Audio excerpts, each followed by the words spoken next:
I'm going to tell you something that nobody wants to hear but everyone needs to know. Losing one person you love is devastating. But losing multiple people in a short time? That's a different kind of pain entirely. And if you're experiencing this right now, I want you to know something important. You're not alone, and there is a way through this. Let me be completely honest with you. The grief you are feeling isn't going to disappear overnight.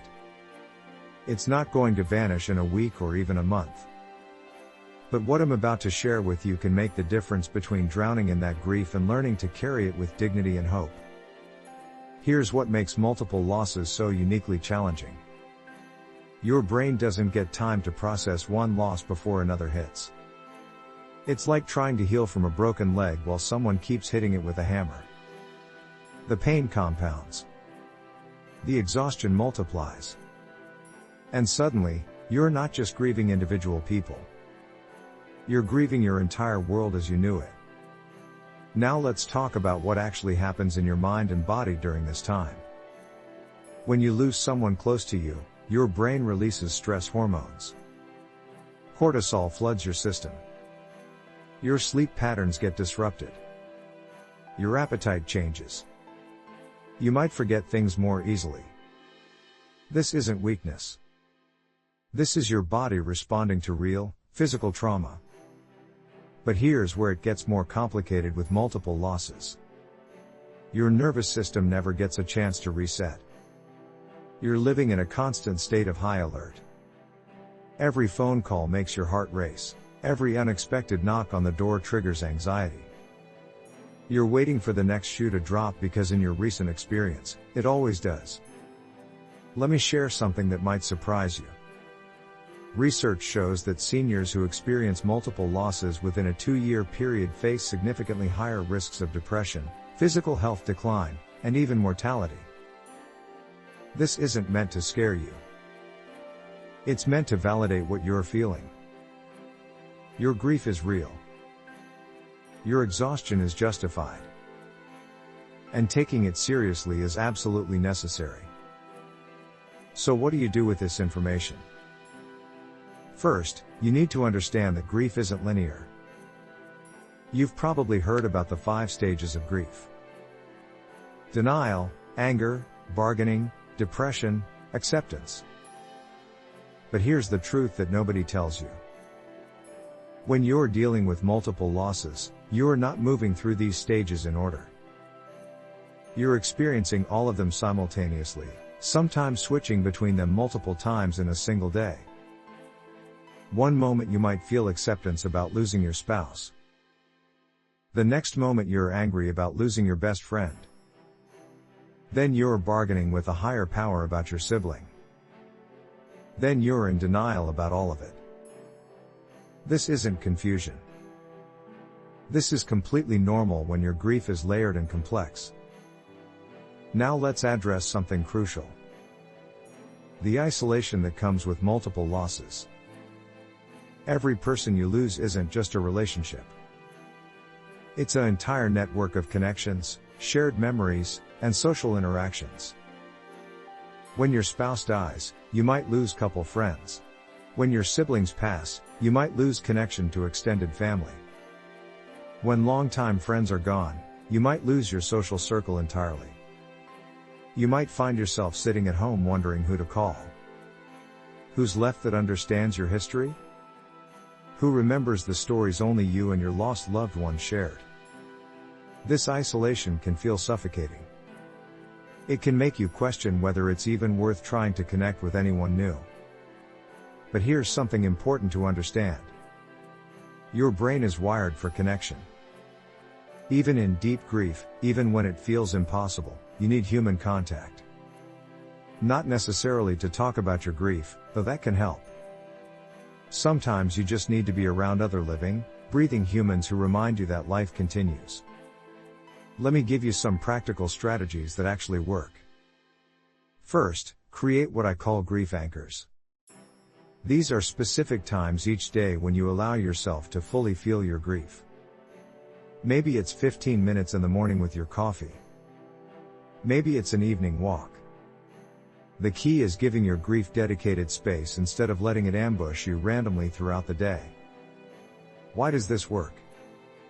Because it gives you some sense of control. You're not suppressing your grief. You're not ignoring it. You're scheduling it. And surprisingly, this can help your brain relax during other parts of the day because it knows grief time is coming. Second, maintain at least one routine that predates your losses. Maybe it's your morning walk. Maybe it's your weekly grocery shopping trip. Maybe it's watching a particular TV show. This routine serves as an anchor to your identity before the losses. It reminds you that you existed before this grief, and you'll continue to exist through it. Third, and this might sound strange, talk to your lost loved ones. Not because they can hear you in some mystical sense, though you're welcome to believe that if it helps. But because verbalizing your thoughts and feelings, even to people who aren't physically present, helps your brain process complex emotions. You might tell your deceased spouse about your day. You might share a joke with your lost friend. You might ask your departed sibling for advice. This isn't denial. This is integration. You're learning to carry these relationships in a new form. Now let's talk about something that many seniors struggle with after multiple losses. The question of purpose. When the people who gave your life meaning are gone, what's the point of continuing? This is a brutal question, but it's one that deserves an honest answer. Here's what I've learned from talking to hundreds of seniors who've walked this path. Purpose doesn't disappear when people die. It transforms. Your purpose might shift from caring for others to honoring their memory. It might shift from being part of a couple to mentoring younger people. It might shift from maintaining family traditions to creating new ones. The key is giving yourself permission to discover new purpose rather than trying to resurrect old purpose. Your life has changed fundamentally. Fighting that change only creates more suffering. Accepting it, slowly and painfully, opens the door to new possibilities. Let me address physical health for a moment because this is critical. Grief affects your body in measurable ways. Your immune system weakens. Your blood pressure might spike. You might experience chest pain, headaches, or digestive issues. These aren't imaginary. They're real physical manifestations of emotional trauma. What should you do about this?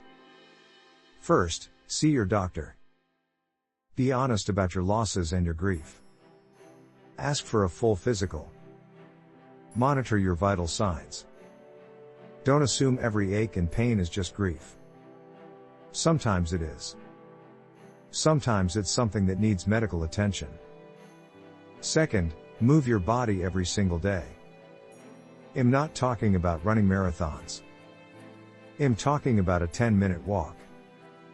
Some gentle stretching. Standing up and moving around your house. Movement helps process stress hormones. It improves sleep. It boosts mood. Even when you don't feel like it, especially when you don't feel like it, move. Third, pay attention to nutrition even when food has lost its appeal. Grief often kills appetite. You might find yourself eating the same simple foods every day or skipping meals entirely. But your brain needs proper fuel to process grief. Your body needs nutrients to maintain health. Even if it's just a smoothie or a simple sandwich, eat something nutritious every day. Now here's something that might challenge you. At some point, you need to consider building new relationships. Not to replace the ones you lost. That's impossible. But to add new connections to your life. This might feel like betrayal. It might feel impossible. But isolation will destroy you faster than grief ever could. Start small. Maybe it's saying hello to a neighbor. Maybe it's joining a senior center activity. Maybe it's attending a grief support group where everyone understands loss.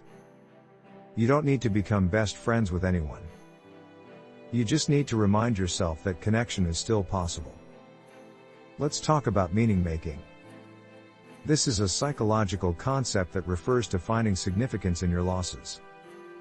It doesn't mean your losses were meant to be or happened for a reason. It means you actively choose to extract something meaningful from your experience. Maybe you volunteer with hospice because you understand end-of-life care now.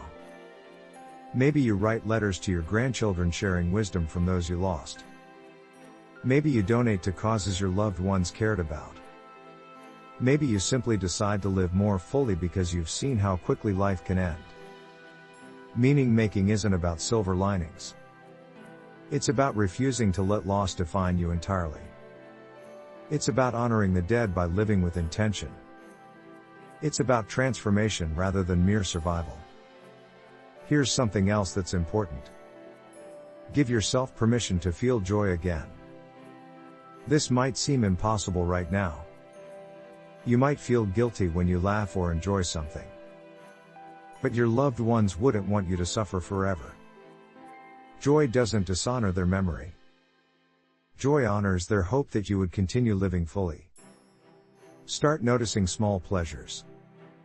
The warmth of sunlight. The taste of your favorite food.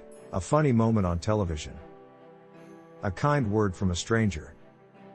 These tiny moments of joy don't erase grief. They coexist with it. And that's okay. Let me share something about time and grief. People will tell you that time heals all wounds. That's not quite accurate. Time doesn't heal grief. Time gives you practice carrying it. The grief doesn't necessarily get smaller. You get stronger at bearing its weight. In the beginning, grief might consume 90% of your day. Slowly, it might drop to 70%. Then 50. Then 30. It never reaches zero. But it becomes manageable. You learn to function around it. You learn to live alongside it rather than being crushed beneath it. Now let's address legacy. When you lose multiple people close to you, you become a keeper of memories. You might be the only person left who remembers certain stories, certain jokes, certain moments. This is both a burden and a gift. Consider documenting these memories. Write them down. Record them. Share them with younger family members. Create photo albums. Make memory boxes. This serves two purposes. It honors those who died. And it gives you a project, a purpose, a way to actively engage with your grief rather than passively suffering through it. Finally, let's talk about hope. Not the shallow kind that pretends everything will be fine. But the deep, hard-won kind that acknowledges the pain while refusing to surrender to despair. Hope after multiple losses doesn't mean you'll stop hurting. It means you believe you can survive the hurt. Hope means getting up each morning even when you don't want to. It means taking the next breath even when breathing feels hard. It means believing that your life still has value even when everyone who validated that value is gone. This kind of hope isn't given. It's chosen. Every single day. Sometimes every single hour. If you're watching this and drowning in grief right now, I want you to hear this clearly. You are stronger than you know. You have survived every difficult day so far. That's 100% success rate. The fact that you're here, watching this, seeking help, means you haven't given up. And that matters more than you realize. Your grief is valid. Your pain is real. Your losses are significant. And your decision to keep going despite all of it is nothing short of heroic. You don't need to be strong all the time. You don't need to have it all figured out. You just need to take the next small step. And then the next one. And then the next. Healing from multiple losses isn't about returning to who you were before. That person is gone, transformed by grief and loss. Healing is about discovering who you're becoming. It's about building a new life that honors the old one while creating space for something different. Something that includes both sorrow and joy. Both memory and present moment. Both loss and hope. You've lost so much. But you haven't lost everything. You haven't lost your capacity for resilience. You haven't lost your inherent worth.